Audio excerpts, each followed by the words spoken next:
மாயா, நான் சொல்றத கொஞ்சம் பொறுமையா கேளு. என்னால முடியாது. நீங்க சொல்றதெல்லாம் என்னால கேட்க முடியாது. ஏய், ஒழுங்கா அம்மா சொல்றத கேளு. ஏய், அவங்க சொல்றத கேட்கணும்னு தோணுச்சுன்னா நீ கேளு. என்ன கேட்க சொல்லி கம்பல் பண்ணாத.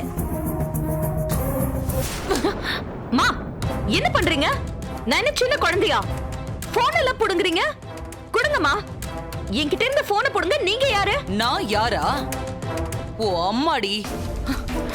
உன் எதிர்காலம் நல்லா இருக்கிறதுக்கு என்ன பண்ணணும் என்ன பண்ண கூடாதுங்கிறது எனக்கு தான் தெரியும். எனக்கு நீ சொல்லி தராத.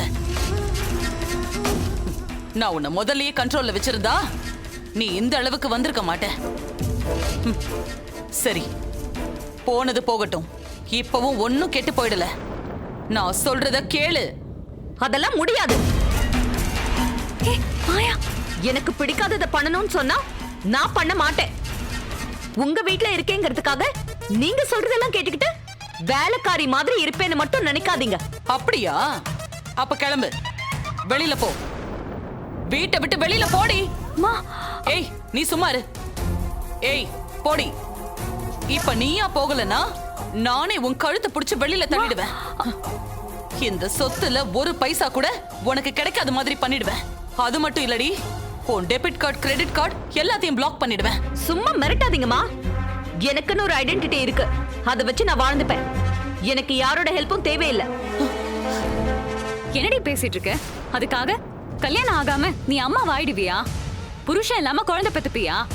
I don't care. இந்த உலகம் என்ன நினைக்கும்னு அவங்களுக்காகலாம் என்னால வாழ முடியாது. எனக்கு ஒரு புரியல. ஏன் இந்த ஒரு சின்ன விஷயத்தை இவ்வளவு பெருசாக்குறீங்க? நாளைக்கே கிளினிக்கு போய் முதல்ல வச்சுக்கோ. வாய மூடி.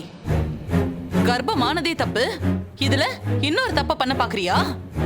மா, நான் பிரெக்னெண்டா இருக்கிற விஷயத்தை வச்சு என்ன பிளாக்மெயில் பண்ணி எனக்கும் ஜீவாவுக்கும் கல்யாணம் பண்ணி வைக்கலாம்னு மட்டும் நினைக்காதீங்க. அது நடக்கவே நடக்காது. நான் ஒத்துக்கவே மாட்டேன்.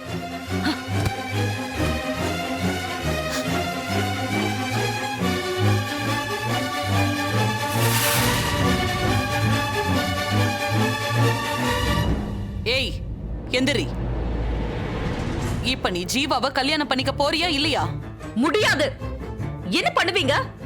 நீங்க சொல்றீங்கன்றதுக்காக நான் ஜீவாவை கல்யாணம் பண்ணிக்க மாட்டேன். இப்ப என்ன, நான் இங்க இருக்க கூடாது அதானே? நான் போறேன். ஏய், நில்லுடி.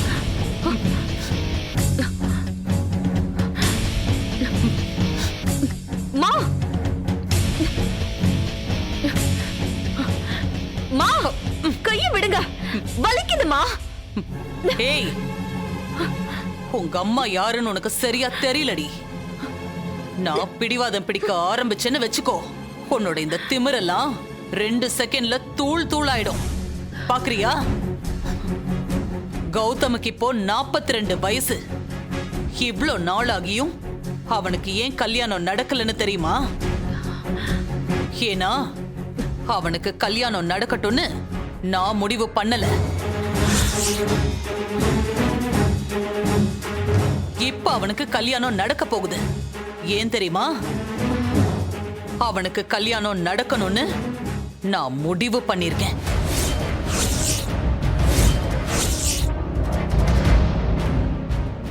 அப்போ வேண்டான்னு நினைச்சேன், இப்போ வேணும்னு நினைக்கிறேன்.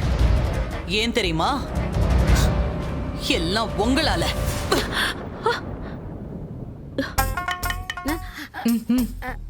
வாமா. அவர் போயிட்டாரா? என்னம்மா, என்ன பண்ணிட்டு இருக்க? அது வந்து மா, இன்னொருத்தவங்க பேசுறப்போ மறைஞ்சு நின்னு கேட்காதன்னு உனக்கு எத்தனை வாட்டி சொல்லியிருக்கேன். தப்புமா. நீங்க 2 பேர் தானடி? உன்னை திருத்தவே முடியாதுமா. வா, வந்து காரு. ஆமா மது, அதெல்லாம் இருக்கட்டும். கௌதம் மோதிரத்தை திருப்பி கொடுத்துட்டாரா? இல்ல, அவரு கையில இருந்த மோதிரத்தை கழட்டவே முடியல. மா, அவங்க அம்மா ஏதோ அவசரம்னு போன் பண்ணாங்க, அதான் கிளம்பி போயிட்டாரு. ஆமா, உன் மோதிரம் எங்க? மா, கொடுக்கலமா, என்கிட்ட தான் இருக்கு. அப்ப கல்யாணம் நடக்கும். கடவுளே, ரொம்ப நன்றிப்பா. மா, சும்மா நீயா எதையாவது கற்பனை பண்ணிக்காத. எங்க 2 பேருக்கு மத்தியில இனி எதுவும் கிடையாது. நீ வேணா ஒண்ணு பண்ணு, நீயே அவங்க வீட்டுக்கு போய் இந்த மோதிரத்தை கொடுத்துட்டு வந்துரு. உனக்கு என்ன பைத்தியமாடி? மதுமிதா, கடவுள் நமக்கு சில அறிகுறிகளை காட்டுவாரு, நாம தான் அதை புரிஞ்சுக்கணும். என்னம்மா சொல்ற நீ? ஆமா, நீ இந்த மோதிரத்தை குடுக்கணும்னு நினைக்கிறப்போ பதிலுக்கு அவரால மோதிரத்தை கொடுக்க முடிஞ்சதா? இல்லல்ல. சரி, நீ கொடுத்தல்ல, அதாச்சும் அவர் வாங்கினாரா? இல்லல்ல. அதத்தான் சொல்றேன். இதெல்லாம் தற்செயலா நடக்குதுன்னு நினைக்காத, எல்லாம் ஆண்டவன் பண்ற முடிவு. ஷோ, நீ ரொம்ப அதிர்ஷ்டக்காரி. மா, என்னம்மா பேசுற நீ? இவ்ளோ நடந்ததுக்கு அப்புறமும் நாங்க 2 பேரும் கல்யாணம் பண்ணிப்போம்னு நினைக்கிறியா? அதெல்லாம் சினிமால தான் நடக்கும், நிஜ வாழ்க்கையில அதெல்லாம் நடக்காது. போடி போடி, நிஜ வாழ்க்கையில நடக்கிறத தாண்டி சினிமால காட்டுறாங்க. இவ பெரிய இவ படே. சரி, எல்லாத்தையும் விடு, நான் கேட்கறதுக்கு மட்டும் பதில் சொல்லு. இந்த ஸ்பாட்ல ஏற்கனவே ஆக்சிடென்ட் ஆன இடத்துல நீயும் அவரும் எதுக்கு திரும்ப மீட் பண்ணணும்? நீங்க 2 பேரும் எதுக்கு அதே இடத்துல நின்னு பேசணும்? இந்த ஊர்ல வேற இடமே இல்லையா? இது எல்லாத்துக்கும் பின்னாடி ஒரு காரணம் இருக்குடி. மா, அதெல்லாம் சும்மா தற்செயலா நடக்குதுமா. நீ விட்டா பேசிக்கிட்டே இருப்ப. இதோட எல்லாம் முடிஞ்சது. இந்த மோதிரத்தை நீயே வச்சுக்கோ. டைம் ஆயிடுச்சுமா, நீ வந்து வண்டி எடுவா. எல்லாம் தானாவே நல்லபடியா நடக்குதுன்னு நினைச்சிட்டு இருக்கியா? எல்லாமே என்னோட பிளான். அவனுக்கு மதுமிதாவை செலக்ட் பண்ணது யாருன்னு தெரியுமா? நான். ஏன் செலக்ட் பண்ணனு தெரியுமா? உனக்காக, உன் பைத்தியக்காரத்தனத்துக்காக தான். உன் திமிருனால அவங்க வீட்ல ஏதாவது பிரச்சனை வந்தா அதை சரி பண்றதுக்கு மதுமிதா இங்க தேவை. அதுக்காக தான் இந்த கல்யாணத்துக்கே நான் ஒத்துக்கிட்டேன். இல்லனா மதுமிதா மாதிரி ஒரு மிடில் கிளாஸ் பொண்ணு இந்த வீட்டுக்கு மருமகளா கூட்டிட்டு வர எனக்கு என்ன பைத்தியமா? இதெல்லாம் ஏன் பண்றேன்னு யோசிக்கிறியா? ஏன்னா இது என் வீடு இல்லடி, என் கோட்டை. இது என் சாம்ராஜ்யம்.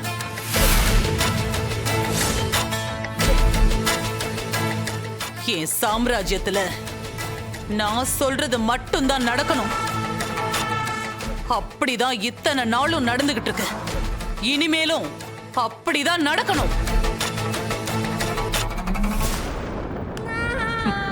அத மீறி ஏதாவது நடந்துச்சு. ஏம்மா இப்படி எல்லாம் பேசுறீங்க? நான் உண்மையதான் பேசுறேன். நான் யாருன்னு உனக்கு புரிய வச்சிட்டு இருக்கேன்.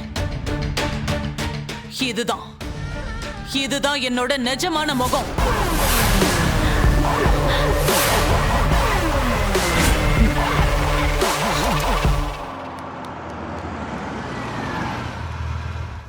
லேட் பண்ணிட்ட பத்தியா? இதுக்குதான் உன் கூட வரதே இல்ல. ஏய், இருடி. இன்னும் என்னம்மா, லேட் ஆயிடுச்சுன்னு சொல்றேன்ல. ஆனா லேட் ஆயி போச்சுல்ல, இப்ப என்ன?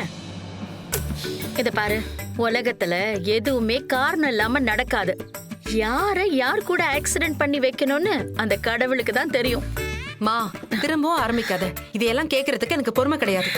நான் போறேன். இருடி. நடக்கிற எல்லா ஆக்சிடென்ட்டும் தப்பா இருக்காது. சில ஆக்சிடென்ட்ஸ் ரொம்ப ஸ்வீட்டா இருக்கும். உனக்கும் கௌதம்க்கும் நடந்த ஆக்சிடென்ட் அப்படி ஒரு ஸ்வீட்டான ஆக்சிடென்ட். ஒரு நிமிஷம் இரு மதுமிதா. மா, ஏமா போட்டுக்க. ஏமா இதை திருப்பி போட்டு விடுற? நீங்க 2 பேரும் பிரியறது அந்த கடவுளுக்கே பிடிக்கல. ஆனா நீதான் வீணா பிடிவாதம் பிடிக்கிற. பாரு, இந்த மோதிரம் உன் விரலுக்கு எவ்வளவு பெர்ஃபெக்ட்டா இருக்குன்னு. அப்படியே கௌதம் மாதிரி. உனக்கு பைத்தியம் பிடிச்சிருக்குமா? பாய்.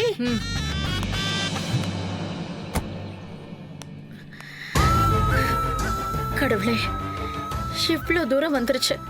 இன்னும் ஒரே ஒரு ஸ்டெப் தான். கல்யாண மண்டபம் வரைக்கும் இந்த விஷயம் போய் இவ கழுத்துல கௌதம் மட்டும் தாலி கட்டிட்டாருன்னா போதுண்டா சாமி. இந்த ஒரு ஆசையை மட்டும் நிறைவேற்றி கொடுப்பா.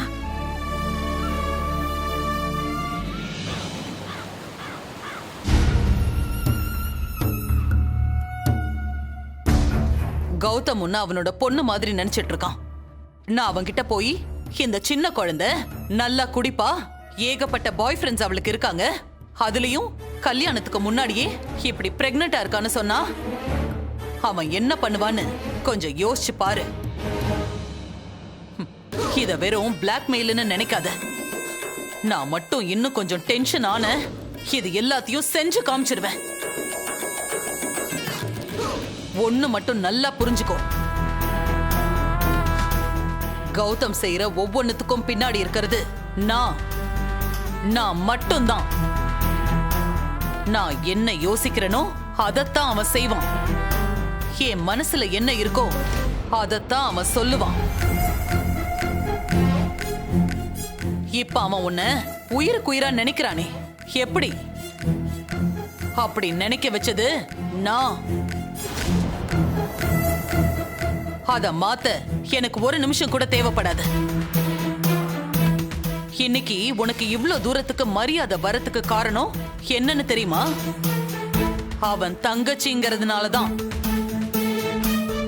அவன் நிழல்ல தான் நீ வாழ்ந்துகிட்டு இருக்க. அவன் மட்டும் உன்னை விட்டு விலகி போனான்னு வை, உன்னை மதிக்க இந்த உலகத்துல ஒருத்தவங்க கூட இருக்க மாட்டாங்க. எங்கேயோ கிடந்தனா இந்த இடத்துக்கு வரத்துக்கு ரொம்ப காம்ப்ரமைஸ் பண்ணிருக்கேன். ஜீரோல இருந்தனா இன்னைக்கு கோடீஸ்வரியா வாழ்ந்துகிட்டு இருக்கேனே, எப்படின்னு தெரியுமா? என்னை விட 20 வயசு கூட இருந்த ஒருத்தரை நான் கல்யாணம் பண்ணிக்கிட்டேன். 4 குழந்தைங்களை பெத்துக்கிட்டேன்.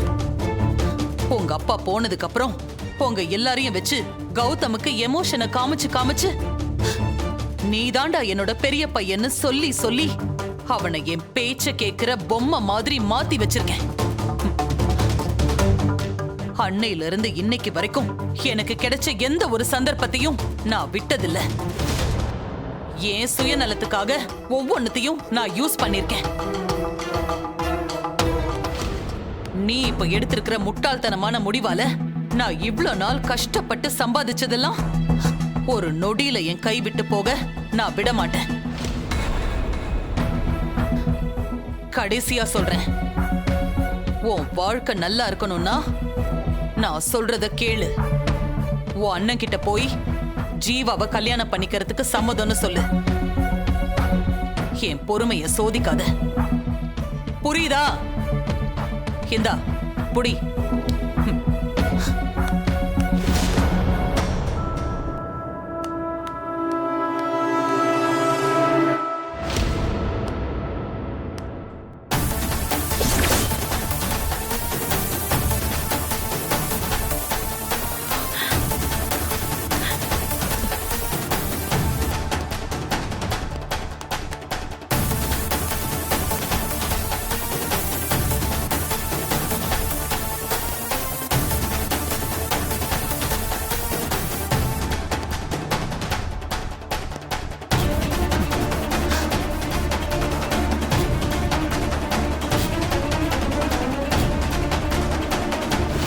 என்னம்மா அவசரமா பாரு சொன்னீங்க, என்னாச்சு?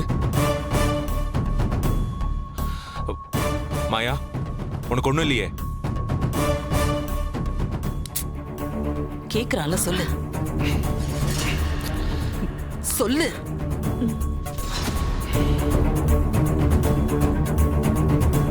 ரெண்டு பேரும் இப்படி எதுவும் பேசாம இருந்தா என்ன அர்த்தம்? யாராவது ஏதாவது சொல்லுங்க.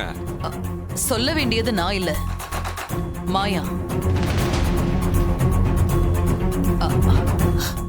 அம்மா சொல்லுங்கம்மா, என்ன டென்ஷன் பண்ணாதீங்க. என்ன விஷயம்? அண்ணா, அது வந்து சொல்லுமா. உன் அண்ணன் கிட்ட ஏதோ சொல்லணும்னு சொன்னியே, சொல்லு சொல்லு. அண்ணா, ஏன் மாயா இவ்ளோ யோசிக்கிற? சொல்லு. கௌதமுக்கு நீனா உயிர். நீ என்ன சொன்னாலும் அவன் கேட்பான். சொல்லு. அம்மா நீங்களாவது சொல்லுங்களேம்மா. அண்ணா, எனக்கு ஜீவாவை கல்யாணம் பண்ணிக்கணும்.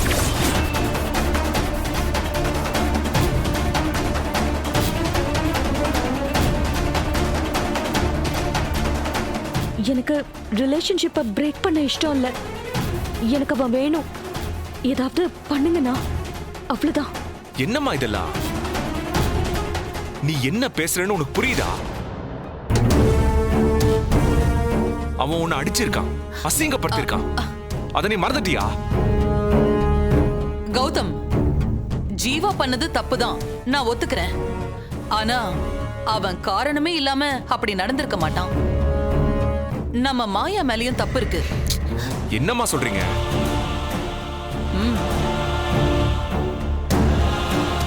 ஆமாண்ணா, அந்த பார்ட்டியில ஜீவாவை நான் ரொம்ப இன்சல்ட் பண்ணிட்டேன். அந்த கோவத்துல தான் அவன் என்ன அடிச்சான். ஆனா நாங்க 2 பேரும் ஒருத்தர் ஒருத்தர் ரொம்ப லவ் பண்றோம். எப்படியாச்சும் எங்களுக்கு கல்யாணம் பண்ணி வைங்கண்ணா, ப்ளீஸ்.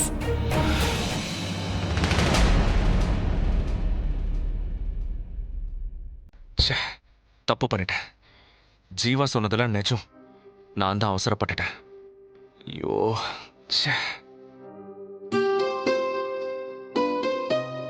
நிஜமா தான் சொல்றியா மாயா? ஆமாண்ணா. என் முகத்தை பார்த்து சொல்லு.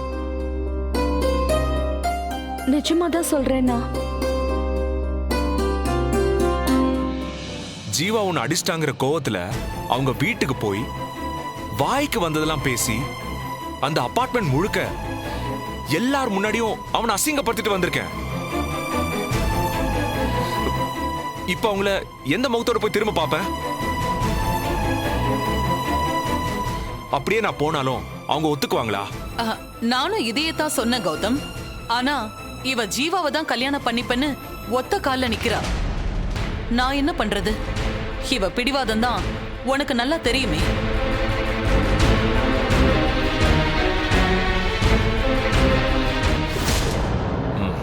சரி, இதுதான் உன் ஆசைனா நான் உங்க 2 பேர் கல்யாணத்தையும் நடத்தி வைக்கிறேன். இங்க பாருமாயா, நீ எதுக்கும் கவலைப்படாத. ஜீவா கிட்ட எப்படி பேசணுமோ நான் அப்படி பேசுறேன்.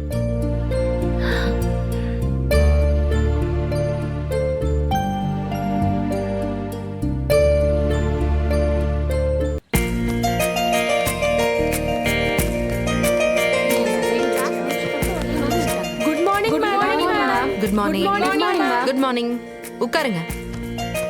சாரி, கொஞ்சம் லேட் ஆயிடுச்சு. நேத்து நம்ம எங்க நிறுத்தணும்? Literature and modern society ma'am. Correct.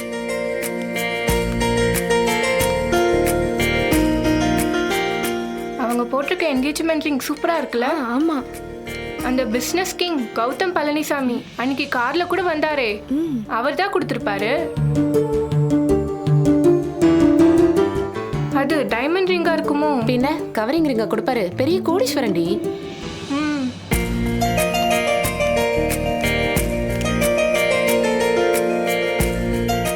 Ma'am, party எப்ப மேம்? பார்ட்டியா? எதுக்கு மேம்? எங்களுக்கு தெரியும் மேம். ஆமா மேடம், நாங்க எல்லாரும் உங்க கல்யாணத்தை பத்தி தான் பேசிட்டு இருக்கோம். ஆமா மேடம். மேடம், கௌதம் சார் உங்களுக்கு ஒரு தடவை தான் ப்ரப்போஸ் பண்ணாரு. ஆனா மீடியாக்காரங்க ஒரு நாளைக்கு 100 தடவை டெலிகாஸ்ட் பண்றாங்க மேடம். இப்போ உங்களுக்கு கல்யாணம் வேற. மேம், உங்க வாழ்க்கையே ஒரு சினிமா மாதிரி இருக்கு மேம்.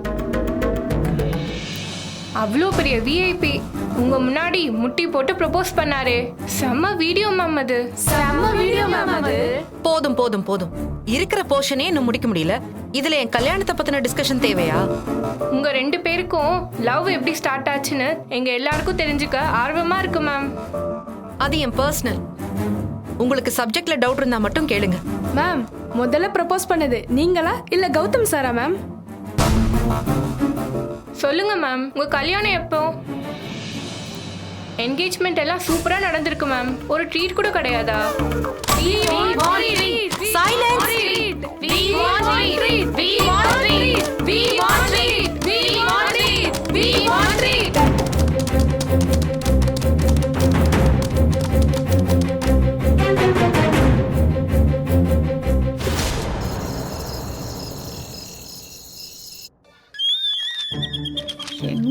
வச்சேன்னு தெரியலையே. அம்மா உன்கிட்ட கொஞ்சம் பேசணும். அம்மா நான் பிஸியா இருக்கேன், என்ன டிஸ்டர்ப் பண்ணாத. என்னம்மா தேடிட்டு இருக்க? அது ஒரு ஜோசியரோட நம்பர் எழுதி வச்சேன்டி, அதைத்தான் எந்த பக்கத்துல எழுதி வச்சேன்னு தேடிட்டு இருக்கேன். ஜோசியர் நம்பரா? ம். அது எதுக்கு? ஆ போடி, எல்லாத்தையும் உங்ககிட்ட சொல்லணுமா? அப்பா அப்பா அப்பா அப்பா என்னம்மா? உங்ககிட்ட ஒரு முக்கியமான விஷயம் பேசணும். அம்மா தான் பிஸியா இருக்காங்க, நீங்களாச்சும் கேளுங்க. என்னம்மா இவ்வளவு சந்தோஷமா இருக்க? ஏதாவது ஃபேஷன் ஷோல செலக்ட் ஆயிட்டியா? அது இல்லப்பா, என் சந்தோஷத்துக்கு காரணமே வேற. அக்கா கௌதம் கல்யாணம் கேன்சல் ஆயிடுச்சுல்ல, அதுக்கு தான் இவ்ளோ சந்தோஷமா இருக்கேன். என்னம்மா நீ என்ன சொல்ற? ஐயோ அப்பா, தப்பா நினைக்காதீங்க. அக்காக்கு பிடிக்காத கல்யாணத்தை வெறும் காம்ப்ரமைஸ்க்காக கல்யாணம் பண்ணி வைக்கிறது நல்லவா இருக்கு? அதுக்கு தான்ப்பா சொன்னேன். ஆ கிடைச்சிருச்சு கிடைச்சிருச்சு.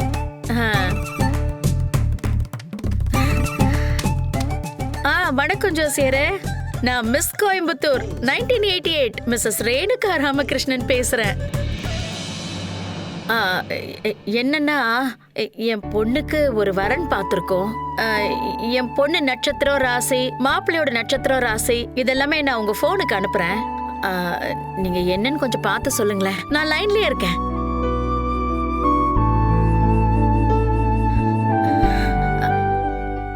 உங்களுக்கு அனுப்பியிருக்கேன் பாருங்க. என்னப்பா இவங்க, அக்கா கல்யாணம் நடக்காதுன்னு நினைச்சா அம்மா ஜோசியர் கிட்ட பேசிட்டு இருக்காங்க. ஜோசியரே, என்னன்னா அவங்க 2 பேருக்குள்ள நிச்சயதார்த்தம் எல்லாம் முடிஞ்சிட்டாலும் இந்த கல்யாணம் நடக்குமா நடக்காதான்னு ஒரே குழப்பமா இருக்கு. நீங்க தான் 2 பேரோட ஜாதகத்தையும் பார்த்து இந்த கல்யாணம் நடக்குமா நடக்காதான்னு சொல்லணும்.